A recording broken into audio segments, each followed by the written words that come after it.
La solution à l'égoïsme est une solution spirituelle. Comme le problème de l'égoïsme est un problème spirituel, un problème d'identification avec ce qu'on n'est pas, la solution est une solution spirituelle, c'est-à-dire s'identifier avec ce que l'on est. Et que sommes-nous? Les sages de toutes les traditions et toutes les époques nous l'ont dit, nous sommes bien davantage qu'un corps de matière. Nous sommes un esprit éternel, capable d'amour éternellement.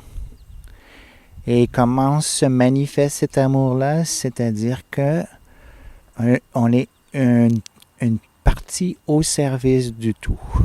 Aussi naturellement que la main va aider le reste du corps, lorsque notre motivation est d'être au service du reste du tout, du reste de ce qui existe, alors c'est ainsi que cet amour et cette sagesse-là se manifestent.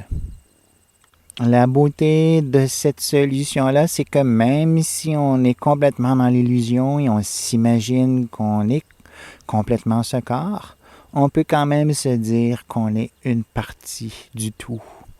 Et la partie se doit de servir le tout comme la main se doit de servir le corps, tout comme une roue de voiture est là pour le bon fonctionnement du reste de la voiture. Alors, on est une partie qui est faite pour le bon fonctionnement du tout. Et avec cette vision-là, qu'on soit matérialiste ou spiritualiste ou quoi que ce soit, on peut peu à peu diminuer le problème de l'égoïsme. Alors, bien sûr, le problème véritable va seulement être réglé lorsqu'on a connu notre vraie identité. Car pour régler l'égoïsme, il faut pas régler le problème de l'ego, de l'identification, à savoir qui on est vraiment et ce à quoi on est vraiment fait pour. Mais même si on ne veut pas faire cet effort, même si on se dit « moi je suis ce corps et j'en suis fier », ou « moi je suis telle religion ou tel mode de pensée ou de philosophie et j'en suis fier et je ne veux pas en sortir », si on a l'attitude d'être une partie au service du tout, on fait peu à peu partie de la solution.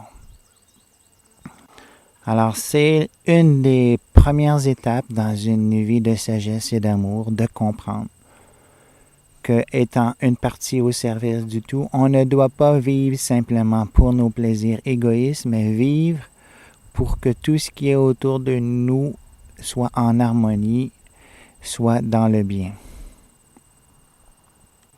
C'est simple, efficace et sublime comme mode de vie.